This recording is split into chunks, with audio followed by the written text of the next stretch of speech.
स्वागत है हमारे शो बातों में बातें। और आज हमारे साथ बैठे हैं बॉलीवुड राइटर राजू कुलकर्णी जी।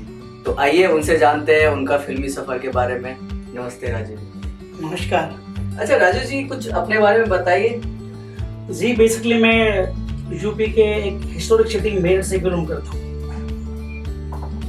और मुझे बचपन से ही कविता लिखने का शौक था। जब मैं 6th स्टैंडर्ड में पढ़ता था तो जो मेरे क्लासमेट थे वो अक्सर मुझसे पूछते थे, मैं उन्हें कविता कह के गा के सुनाता था। अच्छा। तो यही शौक मेरा एक पागलपन में कब तक तब्दील हो गया वो मुझे पता नहीं चला। डैडी मेरे डॉक्टर थे। डैडी ने कहा भाई तुम अगर राइटर बनना चाहते हो तो कुछ प्रूव करो। तो डैडी ने मुझे कहा तुम्हारे लिए एक चैलेंज है। तो मैंने बोला ठीक है। एक यूपी में बहुत सारे पेपर छपते हैं जैसे राष्ट्रीय सहारा हुआ या दैनिक जागरण हुआ।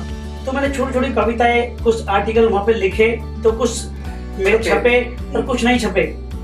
तो मुझे बड़ी टेंशन हुई। मैंने बोला यार डैडी की बात तो सही है यार, कुछ अभी मेरा यही हाल है कि मेरी जो मैंने कविताएं लिखी वो वापस आ गई। तो मैंने हिम्मत नहीं आ रही। कहते हैं इंसान के अंदर हौसला ही उसकी सबसे बड़ी ताकत होती है, वही आपको आगे लेके जाता। तो मैं हिम्मत नहीं आ रहा। तो दैनिक जागरण जो पेपर है यूपी का, जो फेमस पेपर है पश्चिमी उत्तर प्रदेश का, उसके लिए मैंने काफी आर्टिकल लिखे, मेरे छपे राजू कुलकर्णी के नाम से। तो मेरा कॉन्फिडेंस लेवल बढ़ता गया।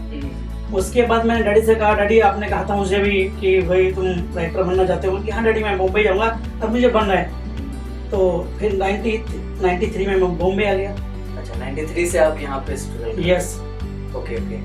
तो मतलब आपने जो राइटिंग का सोचा वो 6th क्लास से ही सोचा? 6th क्लास से मेरे अंदर क्या था ना, एक छोटे जो बच्चे होते हैं जब उनके एक जिद होती कि मुझे ये बनना है। कोई बोलता मैं डॉक्टर बनूंगा, कोई इंजीनियर बनूंगा, कोई बोला मैं इंस्पेक्टर बनूंगा या कोई एक्टर बनूंगा। तो मैंने बचपन से डिसाइड कर लिया था कि मैं अगर मैं काम करूंगा तो इंडस्ट्री में काम करूंगा, एज ए राइटर काम करूंगा, एज ए डायरेक्टर काम करूंगा। और होपफुली मैं एक छोटे से मध्यम वर्गीय परिवार से आया हूँ, बड़ी तकलीफों से आया हूँ। 93 में 365 रुपए लेके मैं मुंबई आया था यहाँ पे 93 में। यस। और तब से मैंने बहुत स्ट्रगल किया। मतलब स्ट्रगल के एक सीमा नहीं है। तो होता है कि भाई लिमिटेशन होती है, मेरी सीमा नहीं है। जैसे मुंबई में रहा, फुटपाथ पे सोया हूँ, एज ए वेटर मैंने काम किया है, छोटे बर्तन धोए हैं मैंने, यहाँ पे सब्जियां बेची मैंने, दिवाली पे मैंने पटाखे बेचे। टाइम्स ऑफ इंडिया जो पेपर छपता मुंबई में, उसके लिए मैंने काम किया। रात को हम 12 बजे जाते थे, वहाँ पे हम लोग काम करते थे, पेपर काउंटिंग करता था मैं। अच्छा, पेपर तो मुझे 12 रुपीज मिलते थे। तो उस एक दिन का 3 घंटे का, यानी कि 12 बजे हम जाते थे और सुबह अर्ली मॉर्निंग 3 बजे प्रेस स्टार्ट होती थी। तो हम 12 से 3 काम करते थे, 12 रुपए मिलते थे। वहीं पे 25 पैसे की चाय और 75 का नाश्ता खाते थे और हम लोग आए थे। तो हमारे लिए, मेरे पास रहने के लिए कोई घर नहीं था, ना ही कोई गॉडफादर था। कभी चन्नी चौपाटी के ब्रिज पे सोए, कभी चन्नी चौपाटी पे रुमाल मैंने बेचे। तो वो तब से लेके सगल चलता गया।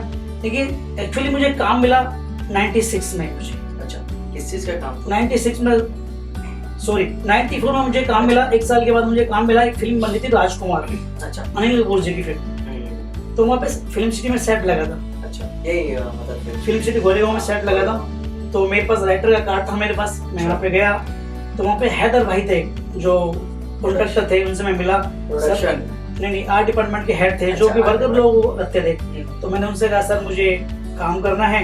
बोला बेटा तुम्हारे पास कार्ड है? मैं कहा हाँ सर मेरे पास कार्ड तो है, लेकिन सेटिंग डिपार्टमेंट का कार्ड नहीं है, मेरे पास राइटर का मेरा कार्ड है। बोला नो इट्स ओके, आपके पास कार्ड तो है? मैं कहा हाँ सर मेरे पास कार्ड है। तो उनको कार्ड दिखाया। फिर नेक्स्ट डे मैंने वहाँ पे काम किया। तो उसी फिल्म के दौरान मैं 1 महीने मैंने वहाँ पे काम किया था। तो मेरे कंधे छिल गए थे मेरे। सेटिंग का मैंने काम किया। एक्स्ट्रा कारपेंटर मैंने काम किया। तो मेरी मेहनत को देखते वहाँ पे एक संजय थे, मेरे अच्छे मित्र बन गए, दोस्त बन गए, आर्ट डिपार्टमेंट के, नीतीश रोही के असिस्टेंट। तो उन्होंने मेरी मेहनत को देखा तो उन्होंने मेरे को शूटिंग पे रख लिया। अच्छा, कि तुम शूटिंग पे भी काम करोगे। तो जब मुझे शूटिंग पे रखा तो जो ऑलरेडी उनके वर्कर थे, मतलब आर्ट में ही उस टाइम में? यस, आर्ट में कर रहा था मैं। तो जब मैं शूटिंग में काम कर रहा था तो मेरी मेहनत को देखते उन्होंने बोला राजू तुम यार इतने अच्छे घर के लड़के हो, तुम ये सब क्यों कर रहे हो? फिर वहाँ पे एक स्पॉट बोले थे राम दादा। उन्होंने कहा यार तुम अच्छे घर के लड़के हो, तुम ये काम क्यों करते हो? देखो मुझे काम कोई छोटा बड़ा नहीं होता। मुझे एक मेरा ड्रीम है, एक सपना, मुझे आगे बढ़ना और कैसे भी बढ़ना, मुझे मेहनत से आगे बढ़ना। काम करते कि वहाँ कुछ और लोग अच्छे मिले। तो पंकज परासर जी जो बहुत बड़े इंडस्ट्री के डायरेक्टर, जिनका नाम है पंकज परासर, जिन्होंने चालबाज बनाई है, हाँ, अब आएगा मजा, और मेरी बीबी का जवाब नहीं, वो मेरे गुरु बड़े है। बड़े मतलब तो मुझे उनको असिस्ट करने का वहाँ मौका मिल गया। तो सेटिंग डिपार्टमेंट से मुझे डायरेक्शन में काम करने का मौका मिल गया। तो उसमें बड़े, मैं कभी सोचा नहीं था मुझे कि आने के 1 साल के बाद ही मुझे जल्दी मुझे मौका मिल जाएगा, मुझे आर्ट डिपार्टमेंट से मेरी प्रमोशन हो जाएगी, डायरेक्शन में काम मिल जाएगा मुझे। और भी एक नई चीज थी कि एक नया लड़का जो फिल्मिंग नहीं जानता, जो कैमरा क्या होता है, जो बड़े बड़े एक्टर है, चाहे वो अनिल कपूर जी हो, माधुरी मैम जी हो, नसीर साहब हो, रीना रॉय जी हो, तो उनके साथ मुझे काम करने का मौका मिला। आते यस, मैं बहुत प्राउड फील करने लगा। तो जब मैंने अपने घर वालों को बताया, अपने मेरे फादर को बताया, क्योंकि मेरी एक छोटी बहन, मैं माफी चाहूंगा, अब इस दुनिया में नहीं है, मेरी छोटी बहन वो एक्सपायर हो गई। सॉरी। कैसे कहते हैं ना कि हर इंसान की सक्सेस के पीछे एक हाथ होता है। तो मेरी छोटी बहन रेखा सिंह, जो मेरी छोटी बहन थी, उसने मुझे मुंबई भेजा। उसने मुझे जो कॉन्फिडेंस है मेरे अंदर आज, जो हिम्मत है, जो हौसला है, उसकी बदौलत है मैं आज जो भी यहाँ पहुंचा हूँ, अपनी बहन के हौसले, उसके हिम्मत, उसके प्यार, भले ही मुझसे छोटी है, उसके आशीर्वाद से मैं यहाँ तक पहुंचा हूँ। आज मैं एक मकाम तक मैं पहुंच गया हूँ। सफर जो मैंने 93 में शुरू किया था, 94 में शुरू किया था, वहाँ से अब तक मैं, अभी मेरी एक फिल्म आई है 2017 में एज ए राइटर, GST आ चुकी है। ओके। तो गलती सिर्फ तुम्हारी, गलती से फिल्म का नाम है GST। उस टाइम पे GST का बड़ा कंट्रोवर्सी भी हुआ था। सही बात है। तो वो फिल्म मैंने लिखी है अभी। तो उस पे तो मतलब काफी बवाल हुआ था, काफी कंट्रोवर्सी हुई थी। तो हमने फिर उनको क्लेरिफाई किया, तो जो तुम्हारी जो GST है वो हमारी उससे कुछ अलग है, हमारी GST है। अच्छा। तो फिर लोगों ने फिल्म को देखा, रिस्पॉन्स अच्छा रहा, तो वहीं से मेरा और कॉन्फिडेंस लेवल बढ़ गया। और अभी आगे फिल्में लिख रहा हूँ, 2 बड़ी फिल्में लिख रहा हूँ। और काफी मैं पंकज प्रास जी के साथ साथ मैंने मेरे अनुराग कश्यप जी को असिस्ट किया है। अच्छा। उनकी फिल्म जो थी पहली 5, वो उसमें मैंने एज ए थर्ड एडी मैंने काम किया है। तीसरी के 70-80 म्यूजिक वीडियो कर चुका हूँ। इसमें ये बहुत बड़ा एक मेरा हिट गाना हुआ एज ए एसोसिएट डायरेक्टर, छोड़ दो आंचल जमाना क्या कहेगा, वो मैंने किया था। वो थे मेरे जो डायरेक्टर थे अजीम आय पारकर, वो उनका इंतकाल हो गया है। तो फिर मैंने काम किया बॉबी खान के साथ, जो कि सुनिधि चौहान के एक्स हस्बैंड रह चुके हैं, अहमद खान, रेमो, ये सब मेरे दोस्त रह चुके हैं, साथ में हमने काम किया। अच्छा, अभी तक जो जर्नी आपकी है इंडस्ट्री की, यस, तो आपका मतलब पहले से अभी तक में क्या डिफरेंट लगता है आपको? देखिए डिफरेंस ये है कि जब पहले तो ये था कि रहने के लिए घर नहीं था, और हम ये सोचते थे कि यार अभी खाना कहाँ मिलेगा, कैसे हम सर्वाइव करेंगे, मुंबई शहर में कोई गॉडफादर नहीं है। लेकिन मैं डिपेंड नहीं रहा हूँ गॉडफादर के ऊपर। मैंने सोचा कि अगर आपके अंदर टैलेंट है तो सबसे बड़ा गॉडफादर आपका टैलेंट है, और आपकी सिंसियरिटी, आपकी ऑनेस्टी, आपकी ईमानदारी, आपकी लगन। जरूरी नहीं कि आपके अंदर कोई गॉडफादर हो, आपको रेकमेंड करे या आपके पीठ पे हाथ रखे कि आपको आगे लेके जाए। नहीं, मैं नहीं मानता। मेरा ऐसा मानना है आपके अंदर टैलेंट है, आप अपने काम को ऑनेस्टी से कर रहे हैं, भले ही वक्त लगेगा। एक कहते हैं ना, ईश्वर जो है, भगवान जो आप भी जो आप करते हैं ना, वो सब नोट करता है, और आपकी मेहनत एक दिन जाया नहीं जाती, वो रंग लाती है। वो मेरे साथ भी ऐसा हुआ। पहले मेरे पास रहने के लिए घर नहीं था, फुटपाथ पर सोया हूँ, मुंबई में छोटे मोटे काम किए। आज आप लोग की कृपा से, भगवान की कृपा से, मेरे फैमिली की, मेरी बहन की आशीर्वाद से, मम्मी पापा के आशीर्वाद से आज मेरे पास खुद का फ्लैट है, और मैं अच्छा खासा काम भी कर रहा हूँ यहाँ पे। बहुत अच्छा, एक्सपीरियंस कैसा रहा? अच्छा रहा या बुरा रहा? देखिए सोनू जी, एक्सपीरियंस दोनों तरह का रहा। एक न्यू कमर के साथ आपको बताया कि यहाँ पे सबसे बड़ी विडंबना क्या है कि न्यू कमर को जल्दी से लोग सुनना पसंद नहीं करते। जैसे मैं एज ए राइटर मैं बहुत सारी जगह गया हूँ, बहुत सारे म्यूजिक डायरेक्टर से व्यक्तिगत रूप से मैं मिला हूँ। अब एक का नाम लूंगा तो अच्छा नहीं होगा, लेकिन मैं किसी की बुराई नहीं करने आया हूँ, लेकिन वो पार्ट ऑफ द स्ट्रगल, वो स्ट्रगल का हिस्सा ही था।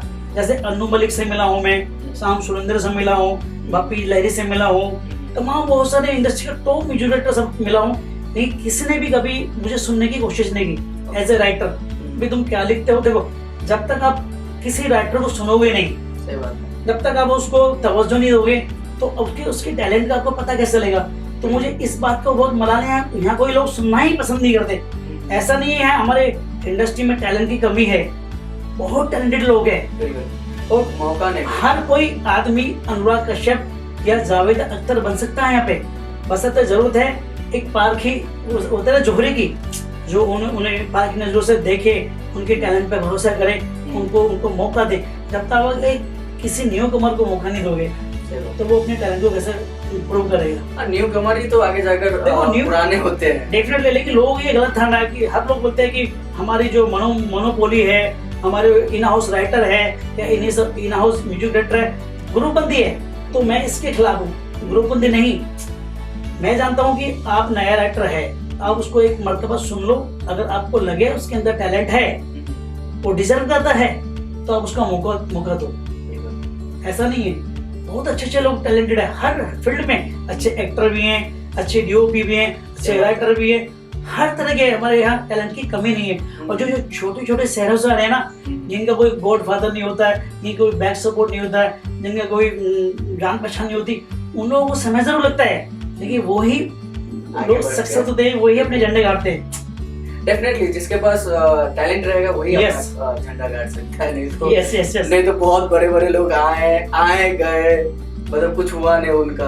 और रिसेंटली देखो, एक सपने को सच करने के लिए मैंने बहुत कुछ खो दिया है। रिसेंटली 1 साल पहले मेरे फादर एक्सपायर हो गए, उससे पहले मेरी मम्मी एक्सपायर हो गई 99 में। तो मतलब मैं अपने परिवार के 3 लोगों को खो चुका हूँ। मेरे पास खोने के लिए कुछ बचा नहीं है। मुझे बहुत मलाल होता है, लेकिन मेरी बहन, जब भी मैं अकेला होता हूँ तो उसकी बातें मुझे याद आती है। बोली नहीं भैया, जो लोग तुम्हें आज काम नहीं दे रहे हैं, जो लोग तुम्हें सुनना पसंद नहीं कर रहे, वो एक दिन आए वो तुम्हें सुनेंगे, वो तुमसे लिखवाएंगे। और वो टाइम आ गया, और मेरी बहन हमेशा मेरे साथ थी, है, और मैं आगे भी जो कुछ बनूंगा, मेरा सारा क्रेडिट मेरी छोटी बहन रेखा सिंह को जाएगा। थैंक गॉड कि मुझे इतनी अच्छी प्यारी बहन मिली मुझे, जिसने मुझे मोरल सपोर्ट किया, मेरे हौसला अफजाई की, मेरी हिम्मत को बढ़ाया। कभी मुझे मुंबई जाए शहर में, जहाँ पे किसका कोई गॉड फादर नहीं है, तब 365 रुपए लेने वाला इंसान क्या करेगा, जिसको ये नहीं पता है कि शाम का खाना कहाँ से मिलेगा। रातों दिन तो कहीं भी कर जाता आपका, दोस्तों में बैठ लो, नुक्कड़ में चाय पी लो, दिन तो रात कहाँ गुजरेगी। तो हमें एक तरह से समझ लीजिए कि चलो गर्मी है तो थोड़ा बहुत मैनेज यस जब ठंडी में फिर और हमें नहीं पता था कि अब रात कहाँ गुजरेगी। चांदनी चौपाटी के ब्रिज पर सोऊंगा या नोवेल्टी थिएटर के पास सोऊंगा। कभी कभी ऐसा भी हुआ मेरे साथ में कि हम लोग 4 लोग दोस्त लोग सो रहे हैं। अच्छा। कभी कभी मुंबई पुलिस की राउंड अप होती है, जो स्पेशल को होती है, रात को आते हैं, वो उठा ले आते हैं, बिस्तर पकड़ के हमको भागना ही पड़ा। अच्छा। ऐसा भी हमारे साथ बहुत बार हुआ। मतलब बहुत स्ट्रगल किया। बहुत स्ट्रगल किया, तभी तो आज अच्छा लगता है। अब एक मुकाम पे पहुंच चुके हैं। खुशी है कि अब लोग जानने लगे राजू कुलकर्णी। मैं कोई बड़ी बात नहीं बोल रहा हूँ कि मैं बहुत बड़ा राइटर बन गया हूँ। I am happy, I am satisfied with my work, क्योंकि मुझे लग रहा है कि मैं जो सपना लेके आया था, देर से ही सही, धीरे से ही सही, अब कॉन्फिडेंस लेवल बढ़ गया कि अब पीछे मुड़ के नहीं देखना। अब जो भी होगा आगे होगा। अब मालिक की दुआ से ये है कि 2 बड़ी फिल्में मेरी स्टार्ट होने जा रही हैं। बढ़िया आर्टिस्ट हैं। Congratulation. Thank you so much उसके लिए।